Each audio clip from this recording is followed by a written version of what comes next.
الحمد للہ رب العالمین والعاقبۃ للمتقین والصلاة والسلام علی رسول النبی الکریم اما بعد فاعوذ باللہ من الشیطان الرجیم بسم اللہ الرحمن الرحیم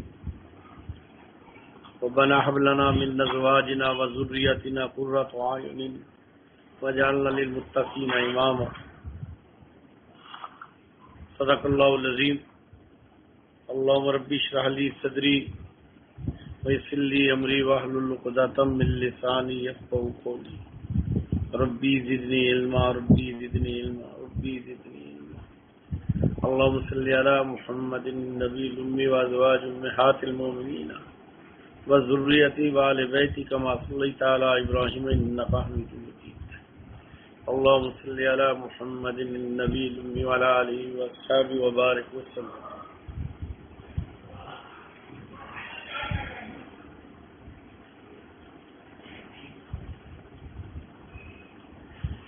اللہ جل شانہ نے یہ دنیا کا نظام ایک مربوط، ایک مکمل، ایک ضابطہ، ایک نظام کے تحت بنایا ہے. فرشتے تعداد میں ہم سے بہت زیادہ ہیں، جن کی گنتی کوئی نہیں جانتا، لیکن فرشتوں کو انسانوں کی طرح پیدا نہیں کیا گیا. انسانوں سے تو انسان پیدا ہوتے ہیں، فرشتے اللہ کے امر ایک نظام ہے، اس طرح پیدا ہوتے ہیں. جنات میں بھی انسانوں کی طرح ماں باپ اولاد ہیں، لیکن جو انسان کو درجہ ملا وہ جنات کو نہ ملا. انسان کی خوش نصیبی، شہادت کہ نبوت اس کے حصے میں آئی.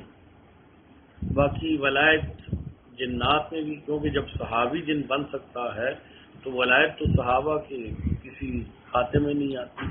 تو جب وہ صحابی بھی بنے، ولی اللہ بھی ہوتے ہیں، ولی اللہ ہیں بھی. تو لیکن جو حیثیت اس سارے اس نظام میں انسان کو دی وہ کسی کو اس طرح نہیں. اللہ پاک نے اس کو بنایا، مٹی سے اٹھا کے لے جا کے مختلف مقامات کی مٹی، پھر اللہ رب العزت نے اس میں روح عالم امر سے میں پھونکی، اور روح ایک سراپا نور ہے جو فرشتوں سے بھی زیادہ نورانیت والی اور منور، عجیب قوت استعداد والی. پھر اللہ رب العزت نے اس سے اپنا کلام کیا، اس سے اللہ نے بات کی، اس نے اللہ سے بات کی. پھر دنیا کا ایک اللہ نے نظام رکھا جس میں یہ آتی ہے. تو تھوڑی سی بات کرتے ہیں اولاد کی تربیت پہ.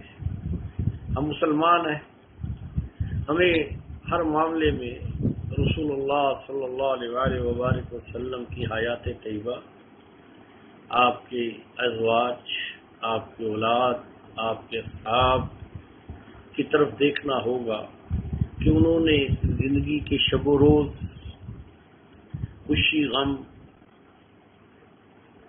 کیسے گزارے، رشتہ داریاں کیسے بنائیں، اپنے ملازموں کے ساتھ، غلاموں کے ساتھ، رشتہ داروں کے ساتھ کیسے تعلق ہوتے تھے، اخلاق کا کیا معیار تھا، اخلاق کا کیا معیار تھا، محبت کیسے کرتے تھے، صلہ رحمی کو کیسے اپناتے تھے، گناہوں سے کیسے بچتے تھے، اور جب اگر کوئی گناہ ہو جاتا تو کیسے معافی مانگتے تھے.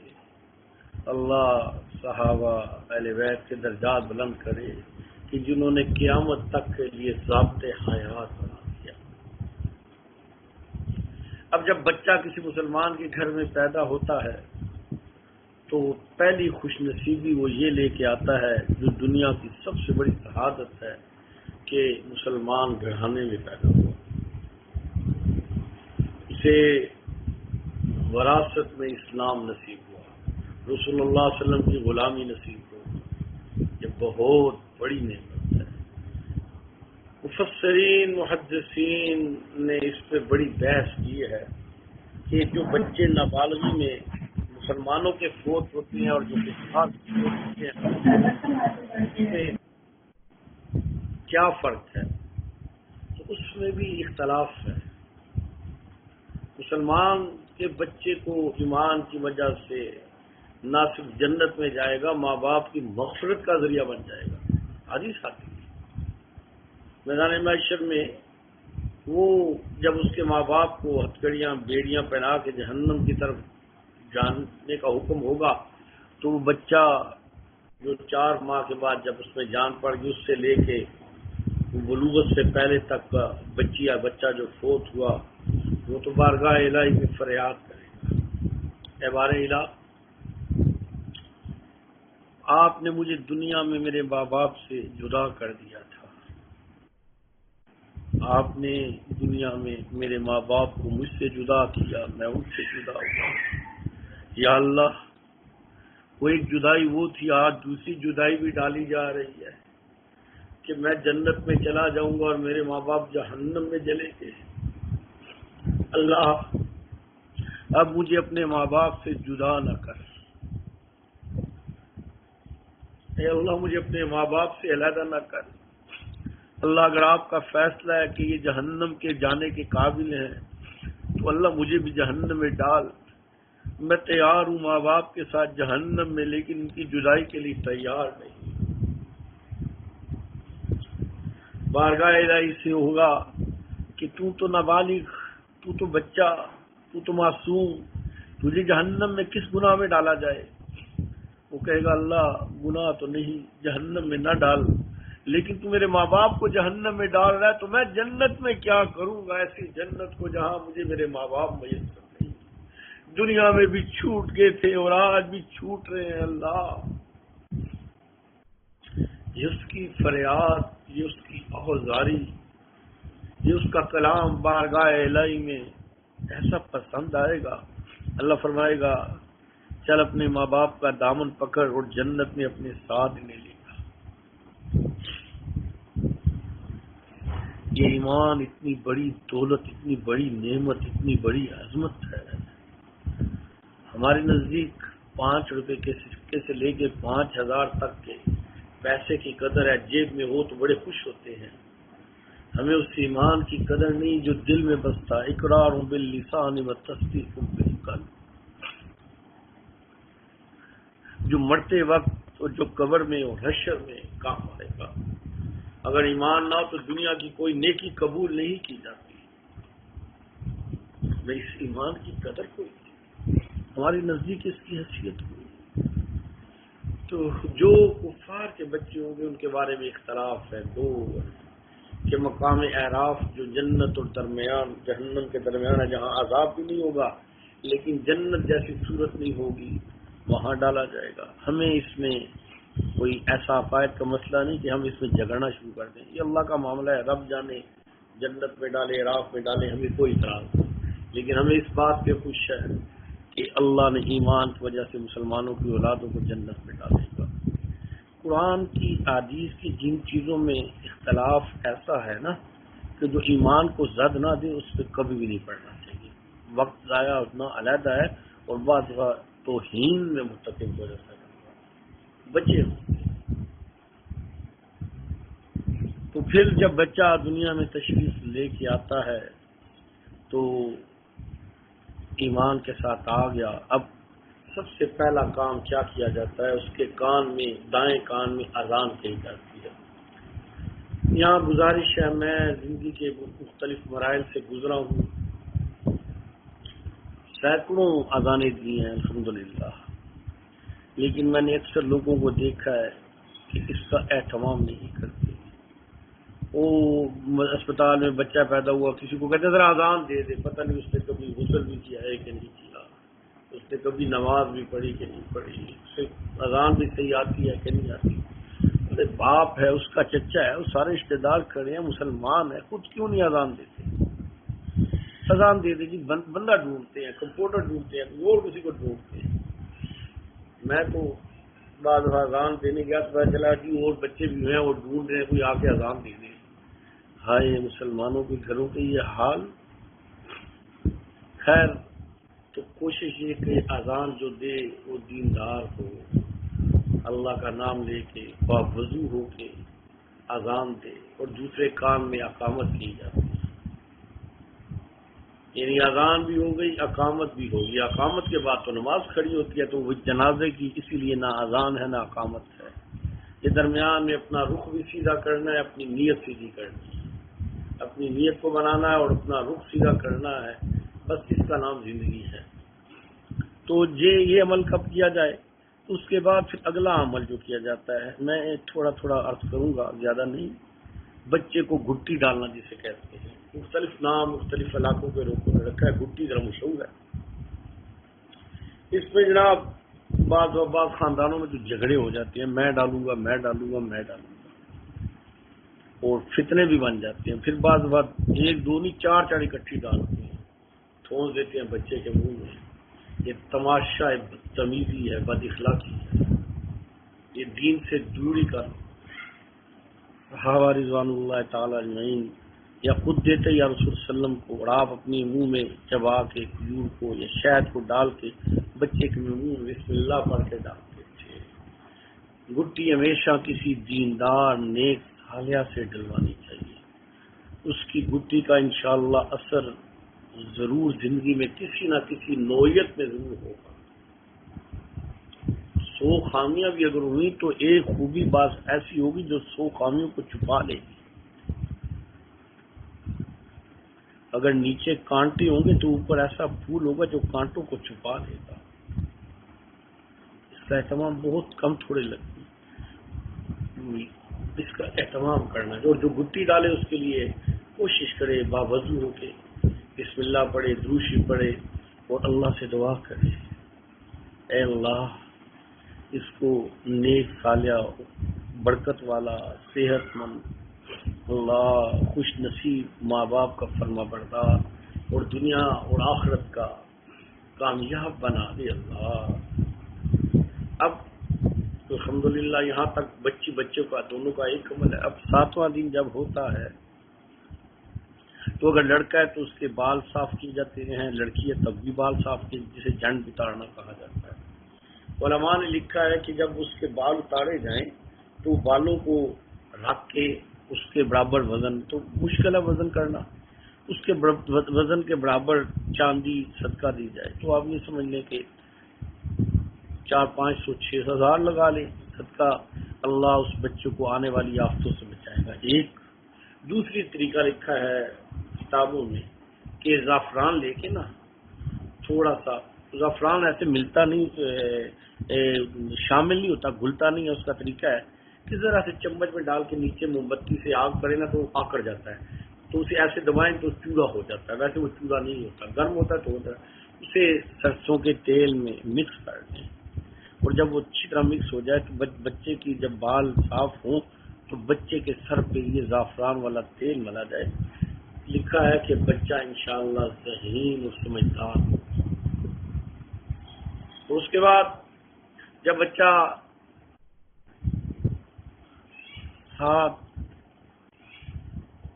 7ویں دن یہ کام کرنا ہوتا ہے، 7 سال کا ہو جاتا ہے تو لڑکی لڑکے کا حقیقہ کیا جاتا ہے۔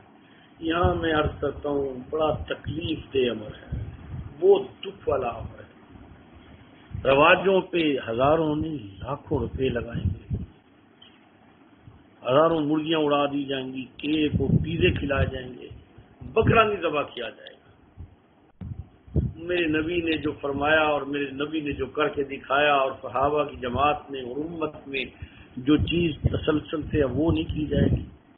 ہوٹلوں میں دعوتیں کر دی جائیں گی، ہاں ہو ہوگی، بوتلیں چلے گی، وہ جو سنت عمل ہے وہ رواج کی زینت بن کے بدل گیا اور کام بدل گیا۔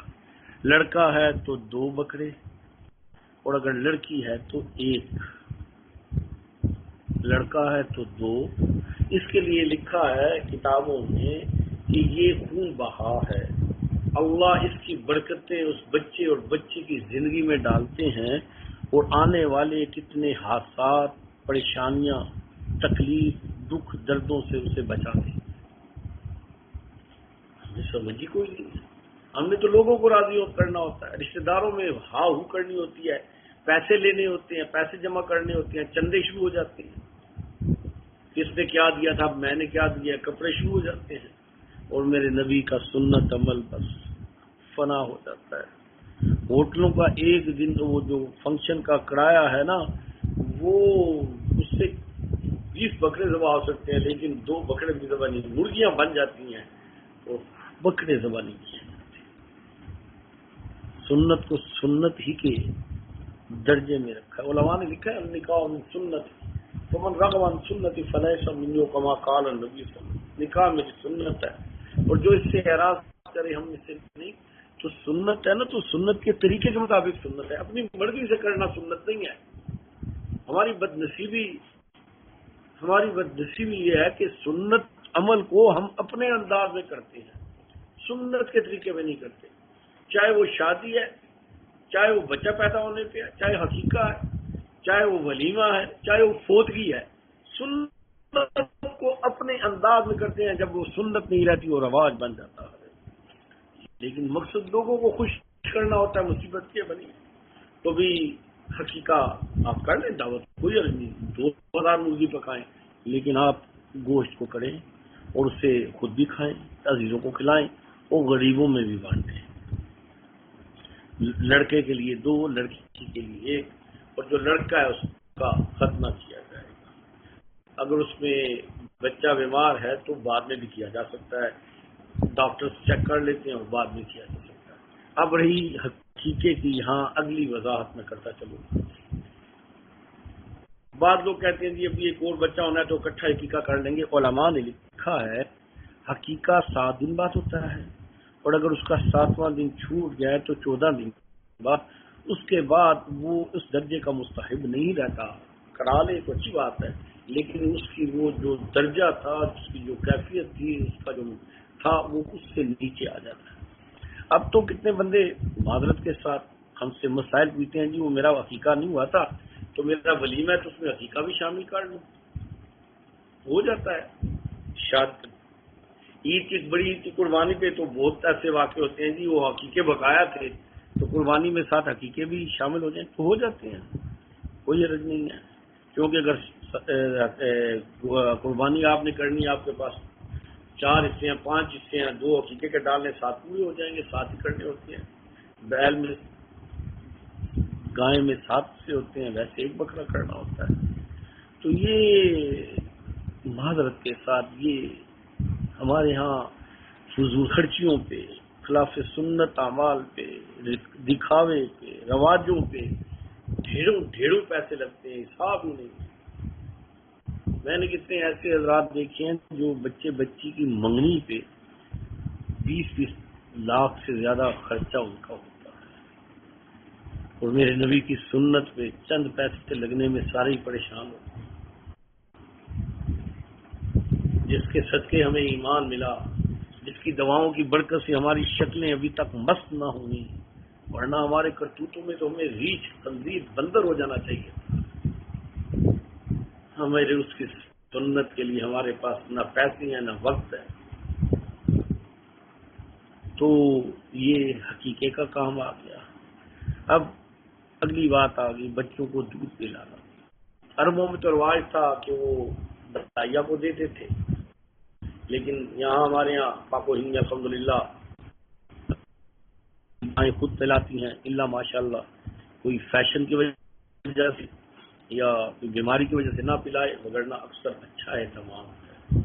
اور اب دودھ پلانے پہ چلتے ہیں۔ جب دودھ عورت پلائے تو کچھ چیزوں کا اہتمام کرے۔ ایک، کم از کم یعنی پہلا درجہ ہے کہ باوضو ہو کے پلائے تو بہت برکتیں ہوں گی بچے کے اندر، اس دودھ میں بھی برکتیں ہوں گی، بچے کے پینے ہوں گی، اور سب سے بڑی بات آپ کو بھی دودھ کا ثواب ہے۔ اور جب دودھ پلایا جائے تو کوشش یہ کی جائے اگر کوئی کام کاج کر رہے ہیں ہاتھ سے تو ٹھیک، وگرنہ زبان، ذکر و اذکار اور دل میں اللہ کی یاد کے ساتھ کہا کہ یہ چیز بچے کے اندر بھی ملتا۔ دودھ کے ساتھ صرف دودھ نہیں جائے، وہ نور بھی جائے، دل سے دل میں جائے، زبان سے کانوں میں جائے، اور ایک وقت میں دودھ بھی جا رہا ہو، کان سے بھی آواز جا رہی ہو، اور دل سے نور نکل کے دل میں جائے۔ حضرت مختار کاکی رحم اللہ اپنی ماں کی گود میں 15 سالے حفظ کر دیتے ہیں۔ جب مائیں ایسی ہوتی ہیں تو بچے پھر ایسے ہی ہوتے ہیں۔ مائیں جو موبائل دیکھ رہی ہیں پتہ ہی کوئی نہیں ہے، اور ٹی وی دیکھ رہی ہیں، میوزک سن رہی ہیں، گپے مار رہی ہیں، اہتمام کرے کہ یہ ایک دین کا کام ہے، میں بچے کی تربیت کر رہی ہوں۔ اور اگر وضو نہیں کر سکتے تو پاک ہونا ضروری ہے۔ آپ کی اگر ایام ہے تو اللہ کی طرف سے اس میں کوئی حرج نہیں، وہ تو اس درجے میں نہیں آتے کہ ناپاکی کو اس حال میں، لیکن نمازیں آپ نے نہیں پڑھی، لیکن اگر آپ ہے تو وقت بعد عورتیں مرد ناپاکی کی حالت میں ان پہ غسل واجب ہوتا ہے اور پھرتے رہتے ہیں۔ جب بچوں کو اس ہاتھ سے کھانا دیں گے، خامد کو اس ہاتھ سے کھانا کھلائیں گے تو خامد کی بھی تباہی، بچوں کی بھی تباہی اور اپنی بھی تباہی۔ آپ کو اندازہ نہیں ہے، جب آپ کوئی باوضو عمل کرتے ہیں تو اس کے اندر کیفیات اور ہوتی ہیں، جب آپ بے وضو کرتے ہیں تو اس سے کم درجہ ہوتا ہے، اور اگر آپ ناپاک ہیں تو اس کے اندر نوست ہوتی ہے۔ اس کو سوچیں، میرے نبی نے طریقے سکھائے ہیں۔ 5 نمازیں پڑھ لینا، حج کر لینا، زکوٰۃ دے دینا، روزے رکھ لینا، عمرے کر لینا، دین کے کاموں میں حصہ لینا، وہ دین ہے، اور یہ بھی دین ہے کہ ہم نے اپنے بچوں کو نیک بنانا ہے، صالح بنانا ہے، صحت مند بنانا ہے، عزت والا بنانا ہے، انہیں ایک اس معاشرے کا بہترین رکن بنانا ہے۔ اور اس کے بعد جب اس کا دودھ چھڑا دیا جاتا ہے، بچہ 2 سال کا ہو گیا ہے، تو اس کے لیے ترتیب ایک دم نہیں چھڑایا جاتا، آہستہ آہستہ وقفہ دے کے کیا جاتا ہے، بعض اکثر تو بہت جلدی چھڑا دیتے ہیں۔ اب بچہ جب بولنے سے پہلے اس بچے کے سامنے اللہ کا نام، کلمہ، وہ بچہ جب ابتدا کرے تو اللہ کے نام سے کرے، کلمہ طیبہ سے کرے، اور اس بچے کے اندر یہ کانوں میں آواز گونجے، اس کے دل میں اترے، سکھائیں۔ اب جب بچہ باقاعدہ بولنا شروع کرے تو کوشش کریں کہ جب آپ سیڑھیاں چڑھتے ہیں تو اسے کہیں اللہ اکبر، سیڑھیاں اترتے ہیں تو سبحان اللہ۔ یہ چھوٹی چھوٹی باتیں ہیں۔ بیٹے کوئی کام کرنے لگتے ہیں، آپ دودھ پیئیں گے، آپ کھائیں گے تو بسم اللہ الرحمن الرحیم، اور جب کر لیں تو الحمدللہ۔ اب آپ کو اندازہ نہیں ہے، یہ ننا منا بچہ جب یہ کلمات کہتا ہے، وہ تو بچہ ہے لیکن اس کا اجر جو اللہ کے ہاں آپ کے نام اعمال میں آتا ہے، تو آپ کی شاید زندگی میں اتنا اجر نہیں ہوگا جو بچے کے اس اعمال کا آپ کو اثر ہوگا، اور اس کی گھر میں برکتیں اور ماحول ہوگی۔ آپ ایک اگربتی گھر میں روشن جلاتے ہیں، اگربتی کی خوشبو ہوتی ہے، پورا گھر خوشبودار ہوتا ہے۔ جب میرے نبی کی سنت زندہ ہوتی ہے تو برکتیں شروع ہو جاتی ہیں۔ کس جگہ پخانہ پھینک دے، نظر نہ بھی آتا اور بدبو پھیلتی ہے۔ گناہ کی حالت یہی ہے، خلاف سنت اعمال کی حالت یہی ہے، اس کی ایک نحوست ہوتی ہے اور وہ پھیل جاتی ہے، اور وہ دماغ اور دل دونوں کو متاثر کرتی ہے۔ اب بچہ جب تھوڑا سیانہ ہو جاتا ہے تو اس کے سامنے کوئی ایسا قول فعل نہ کرے جو بچے کو اخلاق کو خراب کرے۔ یہاں کچھ باتیں میں نہیں کہہ سکتا، لیکن آپ کو یہ سمجھ آ جانی چاہیے۔ ماں اور باپ اس کے سامنے ننگے بھی نہ ہوئے، اور اس کے بعد کوئی ایسی حرکتیں بھی نہ کریں، خیال کریں بچے کا۔ اور اس کے بعد بچے کے سامنے جھوٹ نہ بولیں۔ جب ماں کو باپ کو نمازیں پڑھتے دیکھے گا تو اس کا بھی دل کرے گا میں سجدہ کروں، اس بچے کا ایک سجدہ پتہ نہیں آپ کو کن بلندیوں پہ لے جائے گا۔ آپ ہاتھ اٹھا کے دعا مانگیں گے تو بچہ بھی ہاتھ اٹھائے گا، آپ کی دعائیں اس بچے کے ہاتھ اٹھانے کی نسبت سے قبول ہو جائیں گی۔ اللہ گناہوں کو معاف کر دے گا، بچے کے اٹھتے ہوئے ہاتھ کو دے دے گا۔ تو بچے کو 7 سال تک یہ ہے، جب 7 سال کا ہو جائے تو اس کا بستر علیحدہ کرو۔ بعض لوگ تو اتنے بے احتیاط ہوتے ہیں، جوان ہوتے ہیں اور ماں کے ساتھ جا کے لیٹ جاتے ہیں، وہ کھان حرام نہیں کھا، ماں بھی احتیاط نہیں کرتی، بچے بھی نہیں کرتے۔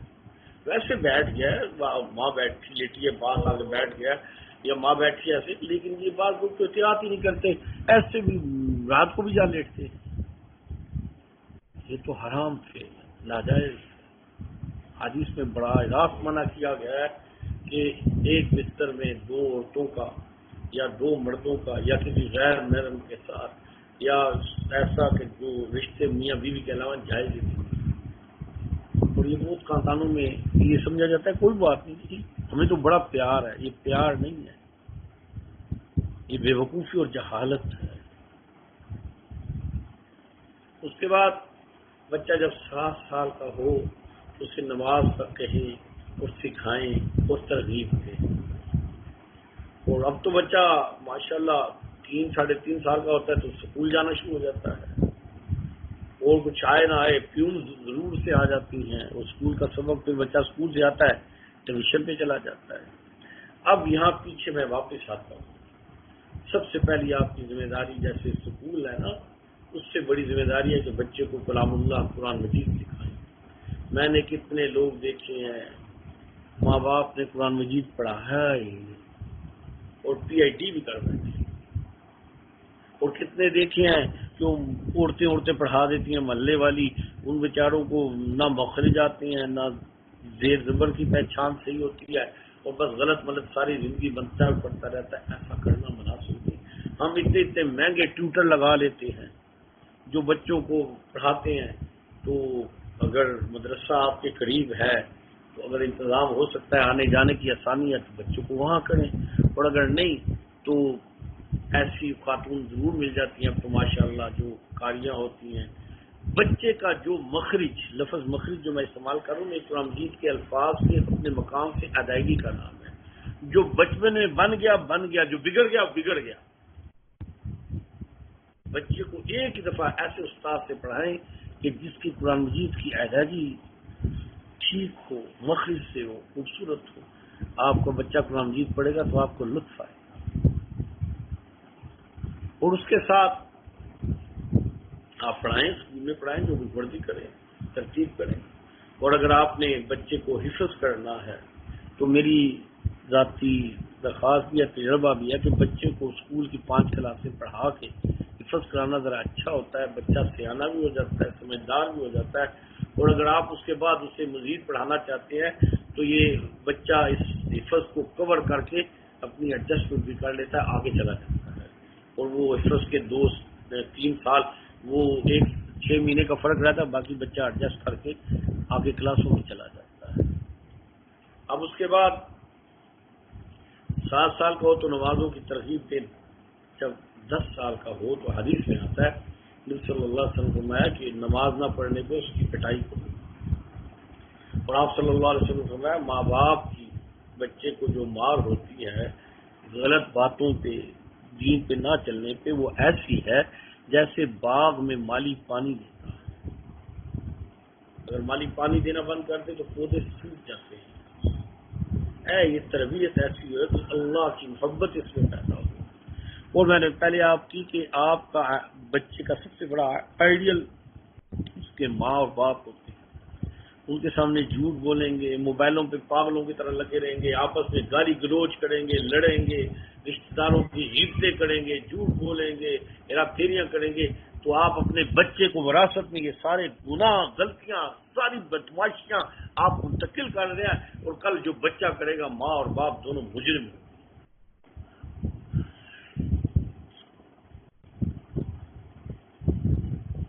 اگر پودے کو دھوپ میں پھینک دیا تو وہ جل گیا تو کس کا قصور ہے؟ یاد رکھیں ماں اور باپ مالی ہیں، مالک نہیں ہے، مالک اللہ ہے، مالی ہے، اور مالی باتوں کو بھی ٹھیک کرتا ہے، ٹہنیوں کو بھی ٹھیک کرتا ہے، سیدھا بھی کرتا ہے، کوئی ٹہنی زیادہ ٹیڑھی ہو جائے تو کوئی چیز رکھ کے باندھ کے سیدھا بھی کرتا ہے، پانی وقت پہ دیتا ہے، جو ادھر ادھر ہو جاتے ہیں ان کو کاٹ کے صحیح خوبصورت بنا دیتا ہے، اور کوئی کیڑوں سے بچاتا ہے، پرندوں سے بچاتا ہے، ہر طرح کی۔ ماں اور باپ مالی ہیں، مالک اللہ ہے، اور یہ میرے نبی کا چمن ہے، ہر بچی اور بچہ میرے نبی کے چمن کا پھول ہے، ہم اسے بدبودار بنا دیں یا خوشبودار بنا دیں یہ ہماری تربیت ہے۔ اور اس کے بعد زندگی کے مراحل بہت تیز ہو جاتے ہیں، بچے اسکول سے کالج، اور کالج کے بعد پھر اب تو یونیورسٹی کے بغیر آدمی کی زندگیاں ہی نہیں ہے، چاہے لڑکا ہے یا لڑکی ہے۔ کتنے ایسے لوگ ہیں میں نے دیکھا جن کے بہت اعلیٰ کاروبار ہے، لیکن بچہ مزید ہوتا ہے میں نے پڑھنا ہی پڑھنا ہے، اور کاروبار میں خاصے نقصان اس کے پڑھنے کی وجہ سے ہوتا ہے۔ باپ بوڑھا ہو جاتا ہے لیکن اس کی ضرورت ہوتی ہے میں نے پڑھنا، اور کاروبار کا پٹھا بیٹھ جاتا ہے۔ ہر چیز کی ضرورت اور مینجمنٹ کو دیکھنا، پڑھے پرائیویٹ پڑھ لے۔ اس طرح ہی بچیاں ہیں، اگر بچیوں کو آپ نے ذہن میں بچپن میں تھا اسے جاب کرانی ہے تو یہ تو اتنا بڑا ظلم ہے۔ بچیاں جاب کے لیے نہیں، مجبوری اور چیز ہے، حالات کی پریشانیاں اور چیز ہے۔ منصوبہ بندی تو نہ کرو نا، اللہ سے گمان تو غلط نہ کرو۔ حدیث قدسی ہے، نبی صلی اللہ علیہ وسلم ہے اللہ سے جیسا گمان کرو گے اللہ ویسا کرے گا۔ بچیاں تو میرے نبی کی بیٹیاں ہیں، پھول ہیں۔ جب بچی پڑھتے پڑھتے اسے دین سکھائیں، پردہ سکھائیں، حیا سکھائیں، کرام سکھائیں، رشتہ داروں کی تمیز سکھائیں، کس سے پردہ کرنا ہے کس سے نہیں کرنا، ترتیب سکھائیں، اور نیک لوگوں کی صحبت میں جو نیک بیویاں ہوتی ہیں ان سے ملنے جلنے سے بڑا نفع ہوتا ہے، اور بچہ ہے تو اسے نیک لوگوں کی صحبت میں لے کے جانے سے بڑا نفع ہوتا ہے، ان کی صحبتوں کی برکتیں ہوتی ہیں۔ اور جب بچہ ایجوکیشن تھوڑی کر لیتا ہے اور جاب لگ جائے، سب سے پہلا کام اس کی شادی ہو۔ یہ نکال دو، یہ کمائے گا کھلائے گا بنائے گا پھر ہم اس کی شادی کریں گے۔ آج کل تو یہ ایک فیشن بن گیا ہے۔ اور بچی جو ہے اس کی جب بچی 20 کے لگ بھگ میں آ گئی، 18 سے اوپر چلی گئی، 20 جو اچھا رشتہ ہے مناسب رشتہ ہے تو یہ جی ابھی تو اس نے پڑھنا ہے، ابھی تو اس کے 2 سال رہ گئے ہیں، ابھی تو اس کا پرچے ہونے ہیں، تو ابھی تو اس نے یہ کرنا ہے، وہ مس ہو جاتا ہے، پھر ساری زندگی رشتے ڈھونڈتے رہتے ہیں، کوئی اچھا رشتہ آ جائے۔ اصل چیز تو بچی کی آبادی ہے۔ میں ایک نہیں سینکڑوں بچے جانتا ہوں جنہوں نے بڑی اعلیٰ ایجوکیشن PhD کی، MPhil کی، اور شادی کے بعد وہ گھروں میں بیٹھی ہیں۔ وہ کتنی ایسی ہیں کہ میں نے خود دیکھی ہیں کہ وہ ایجوکیشن کی وجہ سے ان کی شادیاں مس ہوئی، اب وہ بیچاری ماری ماری پھرتی ہیں، کوئی شادی کر لے، کسی کی بیوی مر جائے تو مجھے بنا لے۔ یہ کتنے بڑے نقصانات ہیں۔ نبی صلی اللہ علیہ وسلم کی حدیث ہے، آپ نے فرمایا جب کوئی رشتہ آئے جوڑ کا ہو تو اس میں دیر نہ کرو۔ اس کا سنت طریقہ لڑکا یا لڑکی آپ کی جب کوئی کرنے لگے تو تھوڑی پہلے تحقیق کرو اور پھر استخارہ کرو۔ استخارے میں خواب آنا ضروری نہیں، نظر آنا ضروری نہیں۔ استخارے کی برکت سے جو اچھے حالات ہوتے ہیں اللہ اس طرف رغبت دے دیتا ہے، اور اس کے بعد تھوڑی سی تحقیق کہ ان کے عقائد کیا ہے، اور کسی سمجھدار دیندار بات سنیں۔ جب سمجھدار کا لفظ استعمال ہوگا تو اس کے ساتھ دیندار شامل ہوگا۔ جس سے دیندار ہی نہیں وہ سمجھدار کا ہے، جس سے عاقبت کی فکر نہیں، اس سے مشورہ لے لیا۔ پھر اس کے بعد اگر اللہ کی طرف سے کوئی شامت اعمال کوئی مصیبت آ گئی تو اللہ کی مرضی، اللہ اس میں خیر کے راستے کھول دے۔ لیکن یہ ترتیب جو ہے پھر ان کی شادی کی کوشش کریں، ان کو آبادی کی کوشش کریں۔ پیسے جمع ہوں گے جی، جہیز کے پیسے جمع ہوں گے جی، فلانے پیسے جمع ہوں گے، وہ فلانا کرے گا، مکان بنا لیں گے، پہلے یہ کر لیں گے وہ کر لیں گے۔ ایسے ایسے لوگوں کے لمبے منصوبے ہوتے ہیں کہ وہ پورے بھی نہیں ہوتے، اور بچیاں بال بھی سفید ہو جاتے ہیں، لڑکے 35 سال کے ہو جاتے ہیں، پھر گناہوں کے دروازے کھلتے ہیں، اور اس کے ذمہ دار ماں اور باپ۔ تو اللہ پاک ہمیں ہر کام سنت کے مطابق کرنے کی توفیق دے، ہمیں اپنی زندگیاں سنت کے مطابق ڈالنے کی توفیق ہو، ہمیں اپنے بچوں کا معاشرے کا ایک بہترین انسان بنانے کی توفیق عطا فرمائے۔ ہم ایسی اولاد چھوڑ کے جائیں کہ ہم جب دنیا سے چلے جائیں نا تو ہماری قبر میں ہمارا روز کے اعتبار سے ترقی ہو۔ فرشتے کے جو تو اولاد چھوڑ آیا ہے نا وہ تیری ترقی اور تیری بلندی کا ذریعہ ہے۔ اور میدان معاشر میں جب ہمیں نامہ اعمال دیے جائے تو ہم پریشان ہوں گے، یا اللہ یہ اتنے اعمال، یہ جس اولاد کی تو نے تربیت کی تھی اس نے کی، اس کی یہ وہ اعمال۔ اور جنت الفردوس کے اعلیٰ اعلیٰ طبقات میں اپنی اولادوں کے ساتھ ہمیں ماں باپ کے ساتھ ہمیں نصیب فرمائے۔ اللہ میرے آپ کے ہم سب کے گناہوں کو، غلطیوں کو، کوتاہیوں کو معاف فرمائے، اور ہمیں ہر کام سنت کے مطابق ادا کرنے کی توفیق